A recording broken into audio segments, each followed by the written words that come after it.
Welcome back to 405 Sports. Today we're talking about UFC 291. And I'm going to first of all say the reason I do these videos right before the card is for a perfect reason of UFC 291. I wait until the weigh-ins, and then what do you know? Stephen Thompson versus Michelle Pereira is off. And it's like, it's getting annoying with these fights because I understand Stephen Thompson's point of, hey, I made my weight. I did my job. He didn't do my job, or he didn't do his job. So guess what? He doesn't have a fight anymore. And I get that. But at the same time, it's like, man, there's just something about it that just seems wrong in my opinion. But he did it professionally, I'll say. So I was really excited about this fight. Two very, very weird strikers. But that's the reason I do it like this. That's the reason I do it on the Friday night or the Saturday morning of a fight. Because, I want to make sure everyone's going to make that walk in. This is the second big cancellation I can think of for UFC 291 with Alex Pereira versus Costa, which in reality was never a fight, and then obviously Thompson and Pereira. Yeah, but anyways, let's get right into the card. We got Dustin Poirier versus Justin Gaethje 2. So, as everybody knows, these guys fought in 2018. Matter of fact, right there, Justin Gaethje's war with Michael Chandler. Shout out OZ Arts. It's going to be a crazy fight. It's a minus 145 to Dustin, plus 125 to Justin Gaethje. And honestly, I don't think you can go wrong because ever since, I want to say the Michael Chandler fight, Justin Gaethje kind of seemed a little bit smarter. Like, he wasn't too crazy. Obviously, he was still crazy in that fight, but at the same time, he wasn't as crazy. And then he has the Charles loss, but, Charles Oliveira. But anyways, what he did against Rafael Fiziev being down 1-0 and then coming back and winning 2-1, which sounds weird, but that is what he did. He simply was more calculated, worked on the leg kicks, and even had a takedown. Justin Gaethje literally never has a takedown ever. So that was funny to see. But I don't know. Dustin Poirier didn't look as good at UFC 281 in my opinion. There was a lot of moments where I was like, oh my gosh, Michael Chandler is about to win this fight. So we'll see. I still think Dustin wins. I personally want Justin Gaethje to win. So my brain tells me to pick Dustin, but I want Justin to win, I guess. I don't know.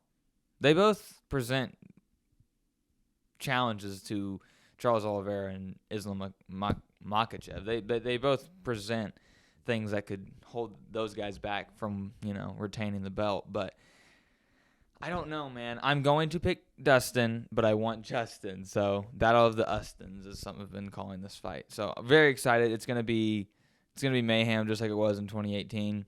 So very, very exciting. Huge fight here for the light heavyweight division. Alex Pereira in his first fight at 205 versus Jan Blachowicz, Polish Power. And I'm going to get started off by this. There's a couple things that I've been seeing people say. People are like, hey, Jan Blachowicz, all you have to do is take the approach of what you did to Adesanya and just take him down. Now, here's the thing people are misunderstanding about that. Adesanya weighed in at 200 pounds at UFC 259 versus Jan Blachowicz. So Jan was probably somewhere in the range of like 230 pounds to 235. I would say Izzy was like maybe 202, maybe 205. Izzy was tiny for that fight. I'm not making any excuses because Jan Blachowicz put on a masterclass against Israel Adesanya then, but I'm just saying he was not what Alex Pereira is because Alex Pereira weighs 230 pounds. Now, the downside to that is I think Alex might kind of have an effect of he might, lose a little bit of some stamina. I feel like he's putting on too much. So this fight has very weird things about it because obviously Alex is an amazing striker and his left hand is insane. And that is what has been a problem for Jan Blachowicz. And you got to think Jan Blachowicz is going to be in a pure wrestling game. And this is a pick'em fight, as I think it should be. But if it goes to I don't know, though, because Alex Pereira's hands are still dangerous late, as you know from 281 against Adesanya. They're still good late. So we'll see. I think Jan Blachowicz takes the Izzy approach. I don't think he's going to want to box with him too much. But I also think it might be kind of harder to take Alex down because also Alex is just a tad bit taller than Izzy, and he's gonna be a lot more heavier than Izzy was. But we will see. I think it's the same thing as the Dustin fight. I think Jan Blachowicz is the brain pick, but I want to pick Alex. So I don't really care who wins because it's whatever. But I guess I kind of want Alex Pereira to win because I would like to see him against Yuri. That'd be nice. And then realistically, if Alex were to beat Yuri, then he'd probably have another fight. But Jamal Hill will be welcomed back to the 205 with a title fight, as far as we know. They say that they're going to welcome him back with a straight title fight. I don't know if you want to do that, but if you do, Alex Pereira versus Jamal Hill and Yuri, those two guys have both beaten his guy, Glover Teixeira. So it'd be kind of cool if Alex could get the win back. But I do like Jamal Hill and Yuri, so I would be rooting for those guys over Alex. But I just think it'd be a cool storyline to build. So this fight is in replacement for Stephen Thompson and Michelle Pereira. It's filling in Derek Lewis versus Marcos Rogero de Lima. And De Lima has been up and down in the UFC. Derek has been very down in his last last four. Derek said he's been passing out when he's going to weigh in, right before they go to the weigh-ins. He's been passing out for his last 3 fights. So, I mean, Sergey Spivak, it wasn't even close. And the Sergey Pavlovich fight was tough, obviously. I mean, that was kind of an early stoppage by Dan Murgliata. But I don't know, man. I really feel like Derek has this one. And I feel like he looked good at weigh-ins, too. He was 263 pounds. I don't think he's ever been that low. He kind of had a little bit of abs on him. So I really feel like Derek is motivated and I've got to have one last push. And I'm not going to lie. When I saw the weigh-ins, the ceremonial weigh-ins, Marcus looked a little bit of fear in the guy. Just a little bit of fear in his eyes. I'm just going to say that now. So I really think Derek is going to win this fight. First round knockout.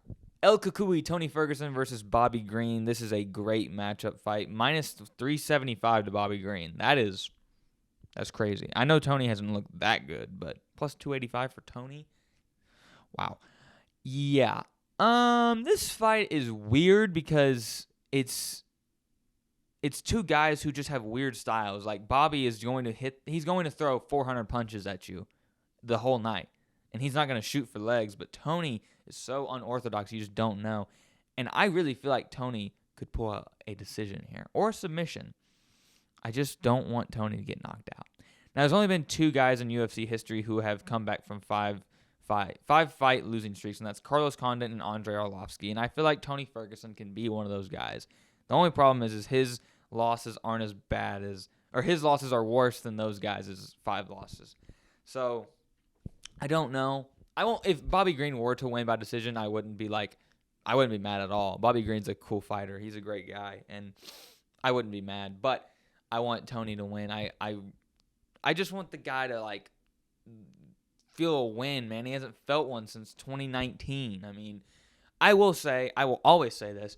Him double weight cutting for the Khabib fight, he cut weight, made weight in March, and then had to cut it again not too long after for the Justin Gaethje fight. So I never liked that, and I don't know, that Justin Gaethje fight was not a good fight for a Tony fan. So I'm going for Tony via decision or submission, but if Bobby won, I wouldn't be mad. Kevin Holland is back after his win at UFC 287 versus Santiago Ponzinibbio versus Michael Chiesa, who hasn't fought since his Sean Brady loss and Vicente Luque loss at 265. And I see a couple things. Holland mentioned a back injury. I haven't seen much about that, but we'll see what that means. But I will say, Michael Chiesa's ground game, very underrated, and I would be scared if I'm Kevin Holland. I'd want to keep this fight on the feet, no doubt. All right, so Michael Chiesa's actually fought 4 times since the COVID era, and Kevin Holland has fought 12 times. Supposed to be 16, but he's had so many cancellations that it's just crazy, man. I really just think you have to go with the guy who's been active, and that's plain and simple. Chiesa just hasn't fought as much recently. There's no hate on Chiesa. If Chiesa wins, no problem. Just I do like Kevin Holland. I think he's fun. I think he's great for the sport. So I'm gonna rock with Kevin Holland. All right, guys. So that is UFC 291. Pretty good card. It was obviously we're missing out on Stephen Thompson, Michelle Pereira, Aliskerov Costa. So we're missing out on some fights. That's like, really, man.